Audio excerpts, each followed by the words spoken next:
Shalom, shalom. It's your brother Danah and your brother Azrael coming back with another Wisdom Wednesday. I know it is late, but this one it won't be long. Hopefully, Lord willing.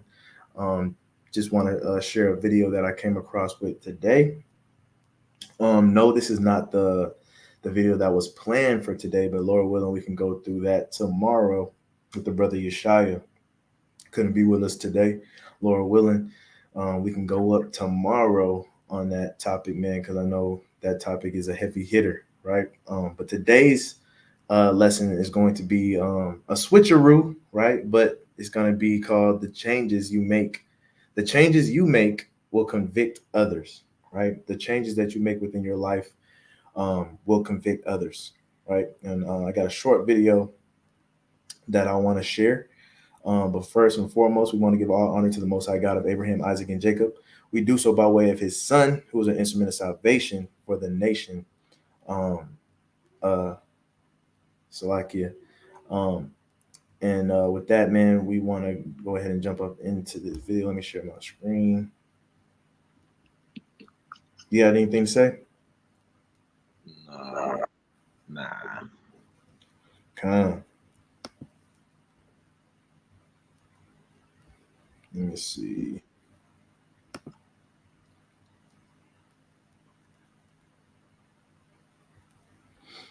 All righty, I'm about to play the video. Y'all let me know if y'all can hear it. Okay. All right, let me see.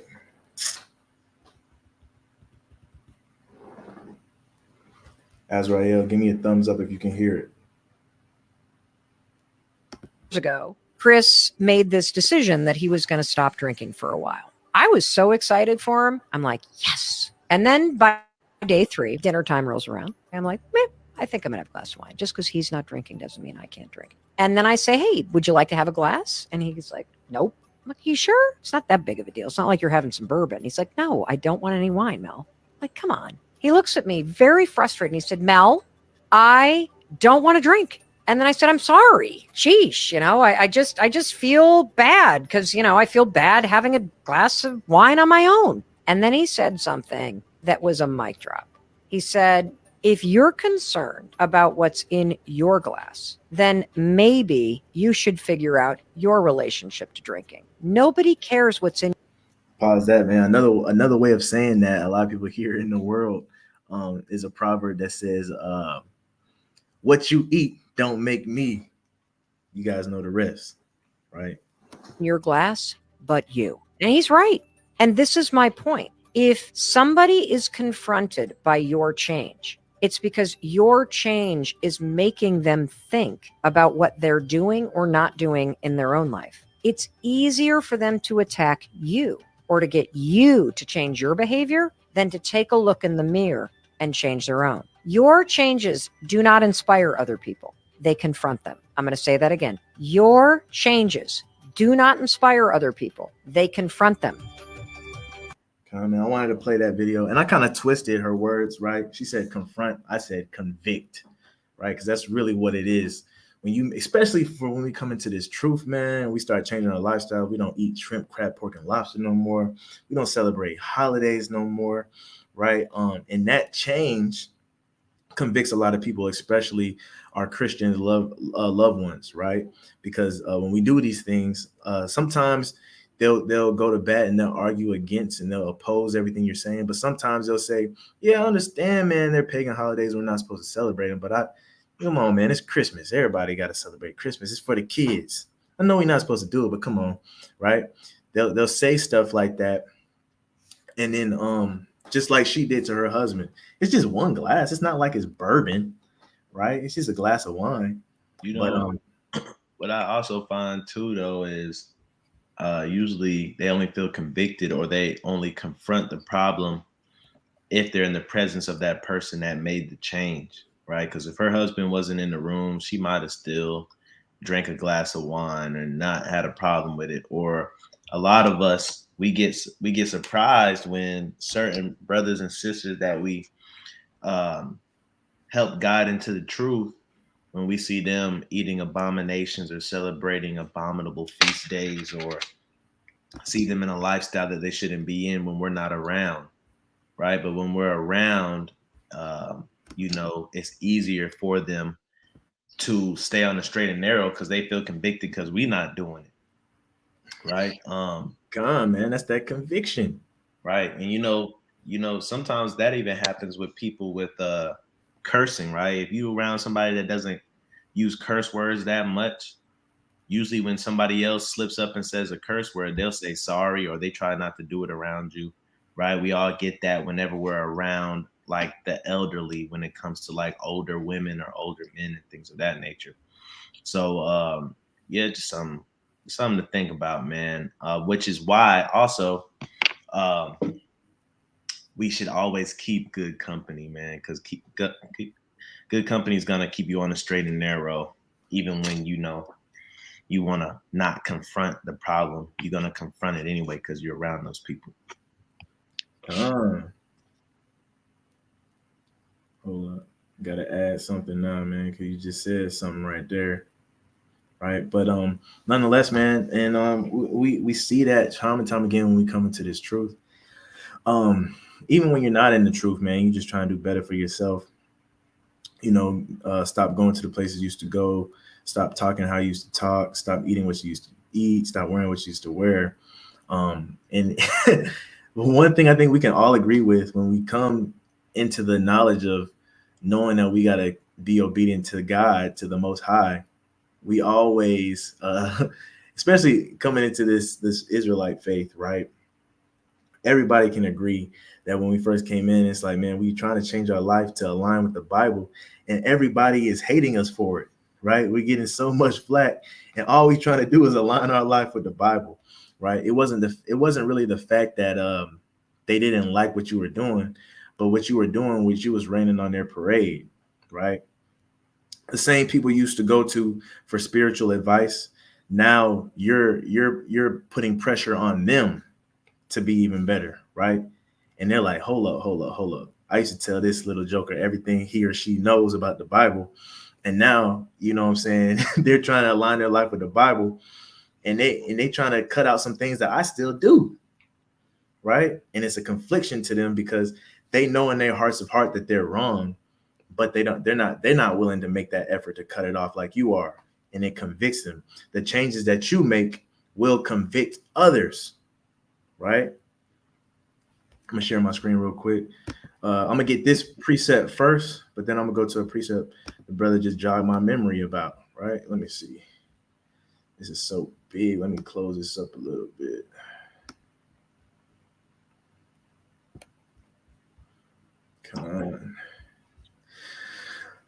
Con, can you read this for me? Hebrews 10:24. And let us consider one another to provoke unto love and to good works. Right, man. Let us consider one another to provoke unto love and to good works, right? That's what we are called to do, right? And that's what we do when we change our lives for the better. We're trying to lead by example. And that conviction, right, is a good thing, and we'll get into it, but that conviction should provoke you to do good things too, right? A lot of people take that conviction and they choose the opposite. Right? I gotta prove that it can be done other ways. That there's more than one way to the Father, not just through Christ, right? And what they do is, man, they take that conviction, they get all their endorphins start kicking off, right? They choose the wrong path instead of humbling down and following the righteous bandwagon, right? Provoking them to good works, to love and good works, right? But I'm going to get 1 Corinthians 15:33. The opposite of this, what does it look like? First Corinthians 15 and verse 33. Right? 1 Corinthians chapter 15 and verse 33. Be not deceived, evil communications corrupt good manners.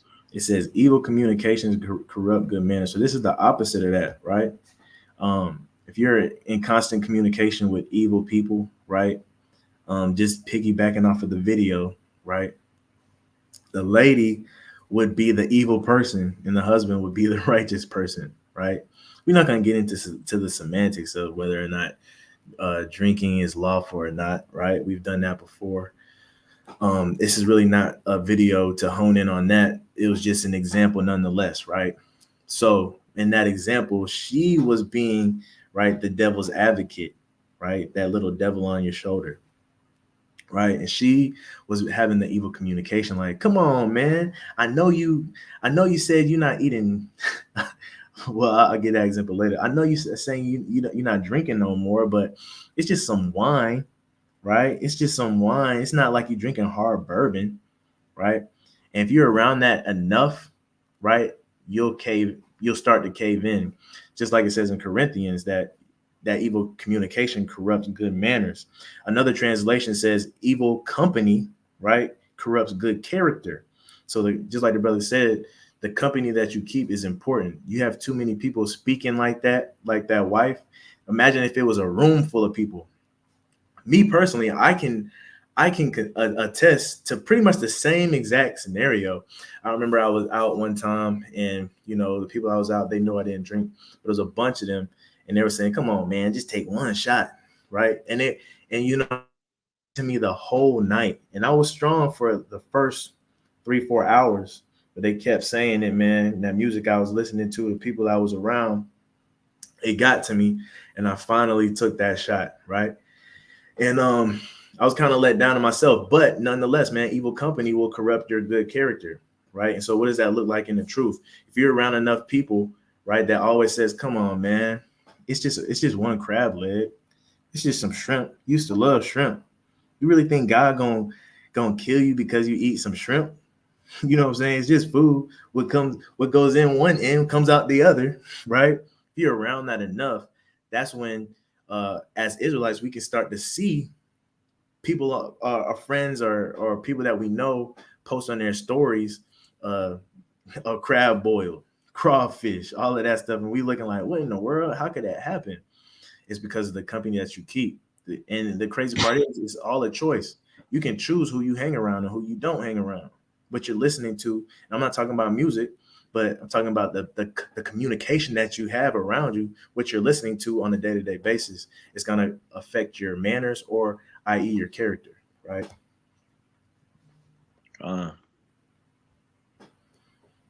Let's get and my phone tripping. What in the world? We're gonna go to First Corinthians. We're gonna stay in First Corinthians. Go to verse number 10. Chapter 10 and verse 13. All right. You go ahead and read that. 1 Corinthians chapter 10 and verse 13. There hath no temptation taken you but such as common to man. Right. Nothing that you've been nothing that's going to tempt you in this world, is new. There's nothing new under the sun. There was a poem that said, "You're only facing what other men have met." I think that's Invictus. I'm not sure, right? But it's the same thing for temptation, man. You're only facing what other men have met. So the way I like to look at it is, man, if other people can conquer that temptation and they have before, why can't I, right? But keep reading. But God is faithful, who will not suffer you to be tempted above that ye are able, but will with the temptation also make a way to escape, that ye may be able to bear it. Right. So like for me, I just told that story about myself, right? The temptation was on me heavy. I was around a bunch of evil company, trying to get me to do something, trying to, I guess for layman's terms, knock me off my square. And there was a time where I could have escaped. I could have walked outside, I could have went home, but I chose to stay, right? And that's where my fall came, right? So a lot of people say, man, God will never give you something that you can't bear, right? Sometimes he will, and we've done lessons on this too. Sometimes he will, but one thing he'll always do in those situations, even when it is too heavy, he'll always give you a way out. And it's up to you to make that choice to take that way out, to take that escape route, right?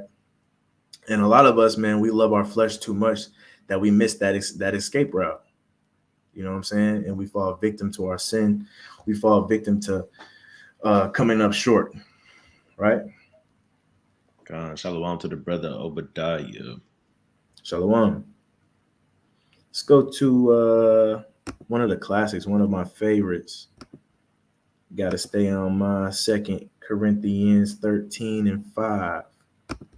Shout out to that sister, man. I was always a little disappointed, man, because she put out that one project and it ain't dropped nothing else. I forgot her name too, but Avia, Avia, something like Avia, that. Israel, something like that. Yeah, man. She probably not gonna watch this video, but if you do, by some chance, man, get back in the studio, make some more music, man. We need some more female artists out there for sure. But go ahead and read this one. 2 Corinthians 13:5. Examine yourselves whether you be in the faith. Prove your own selves. Right, man. You gotta examine yourself, man, whether you be in the faith, and we pull this a lot also, right? You gotta prove your own selves. So just like the the woman's husband, right? He's like the woman's husband, right? He's saying himself, and that's some real temptation, man. That's his wife. You know what I'm saying? Like that ain't just anybody. That's his wife tempting him, and he had to kind of examine himself and stand 10 toes down. You know what I'm saying? And kind of gave her, you know, that prudent answer, pretty much saying, "Hey, if you worried about what's in my cup, you got bigger problems, right?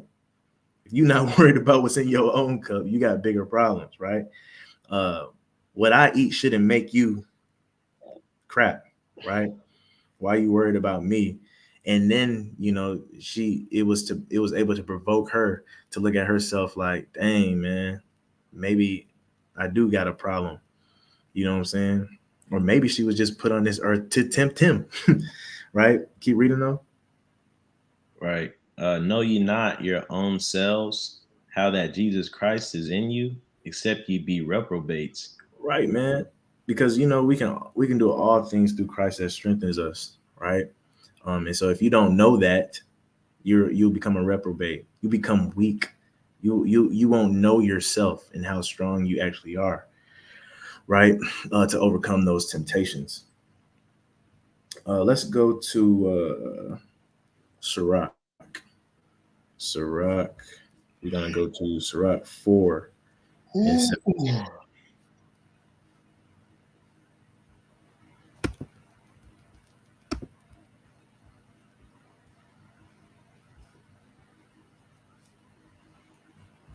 Where you at? Where you at?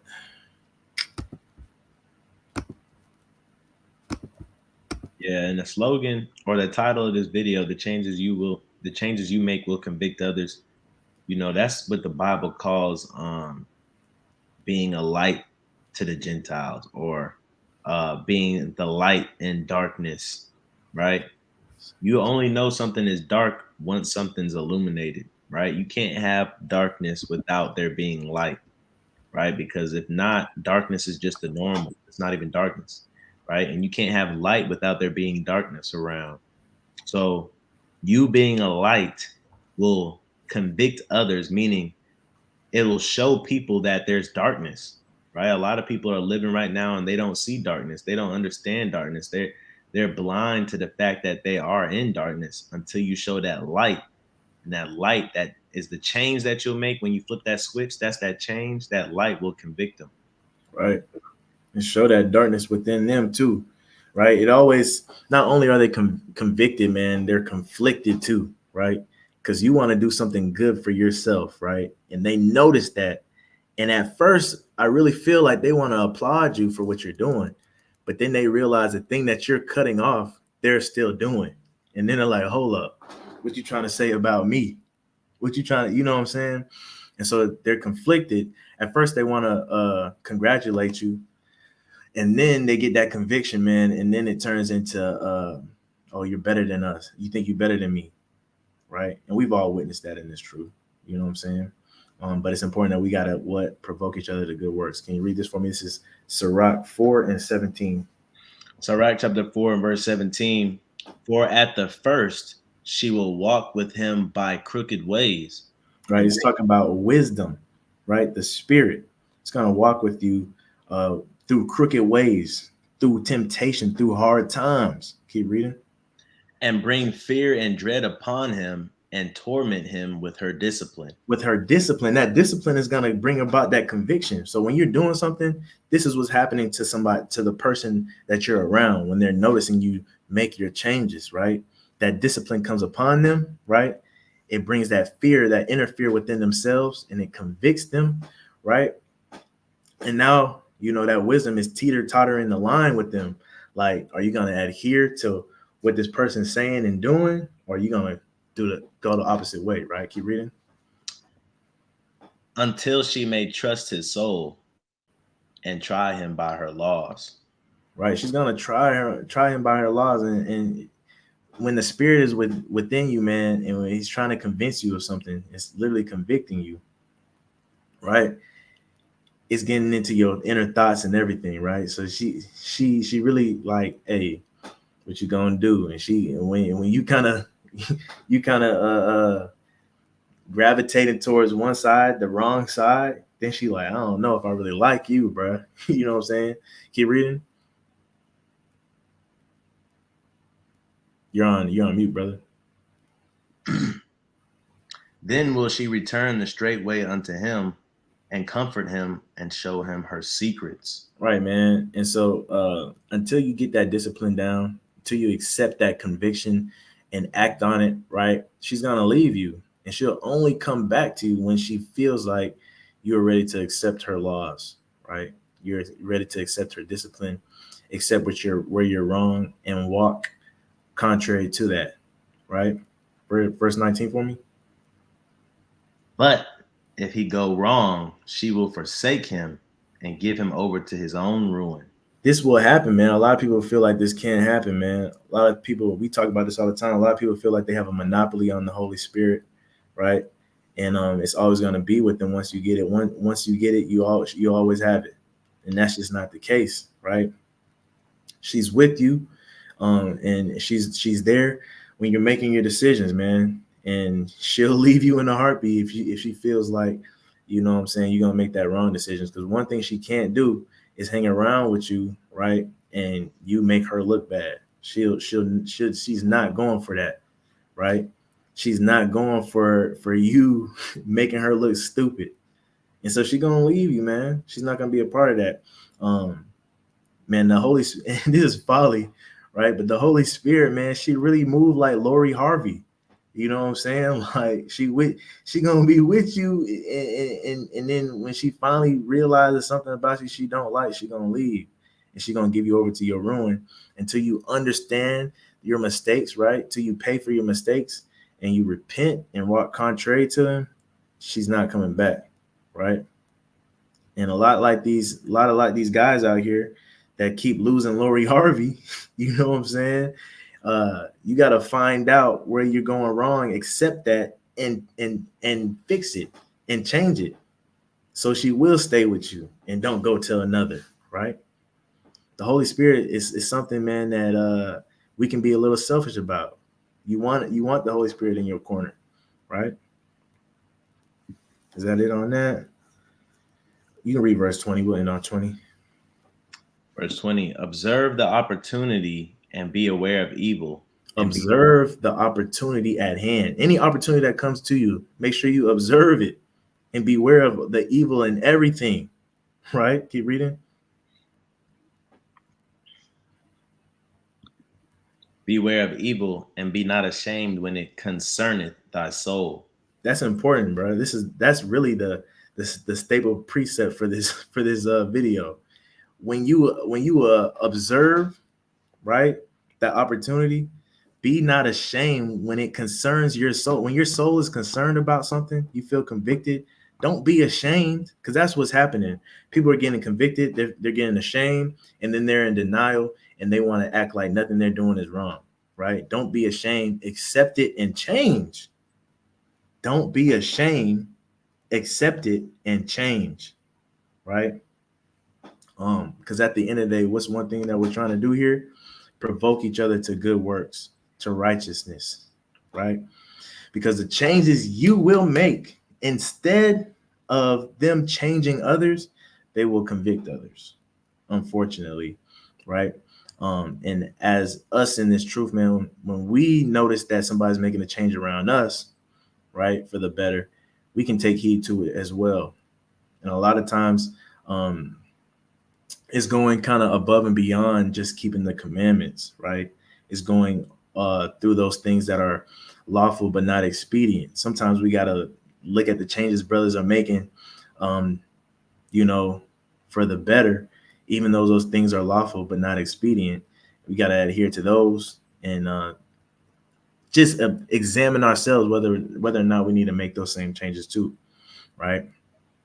But nonetheless, the moral of this video today was, hey man, provoke each other, keep provoking each other to good works, uh, keep convicting those souls, keep making those changes, stay 10 toes down, um, and all in all, man, fight that temptation every day, endure. Right, there's a lot of temptation out here we got to endure. But that's all I got for you guys today. You got anything? Man, in a time where everything is kind of crazy and so much stuff going on, you don't know whether if it's true or false or fake, right? Just focus on you, right? In these times, focus on the decisions you make, what you can control. Don't focus on the things you can't control, the things that you don't know if they're true or not. Don't be given into too much of what's going on. It's all there for a distraction, right? Remember Ecclesiastes chapter 12, right? When we hear the conclusion of the whole matter, fear God and do his commandments, right? And when you do those things, other people are going to watch, and Lord willing, they'll be convicted themselves to follow after you as you follow after Christ, right? So, make changes, make adjustments, right? Don't be afraid because, you may be the breakthrough for somebody else. Somebody else may not be strong enough to change until they see you change. So go ahead and change, man, because, your spirit may convict somebody else's spirit. But, Man, I want to say too, man, nobody's above being convicted, and it's a natural thing. But just like Sarai said, man, you don't want to be ashamed about it. Even when most of us came into the truth, something that we were doing caused us to be convicted, right? Whether it was giving up Christmas or sausage, right? You were dealt with conviction, and you were faced with a choice to make, an opportunity that you had to observe, and you had to make a decision, right? Some of us made that decision hastily, which is a good thing in this case. Some of us took a little bit of time, man. But at the end of the day, man, you want to examine yourselves, examine those opportunities when you are convicted, and make the right choice, right? But with that, we give all honor and glory to the Most High God of Abraham, Isaac, and Jacob. We do so by way of his son, who's an instrument of salvation for the nation, for the world, and then calls Jesus Christ. And he says, if you're not gathering, you're scattering, right? Shout out to the book of Luke. And we'll see you guys tomorrow, Lord willing, for that banger video on the president of,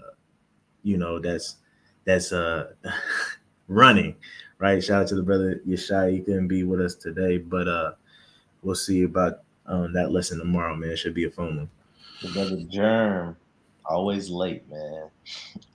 Now you don't know if he was late, man. He could have been in here this whole time. 10:37, he said Shalom. Oh man.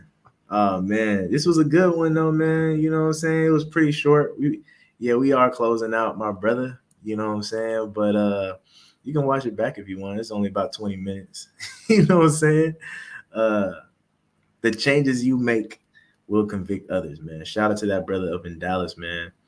That's a real genuine brother right there. But just can't make it on the videos on time. But no, but shalom, you guys, man. Y'all have a good night. See y'all tomorrow.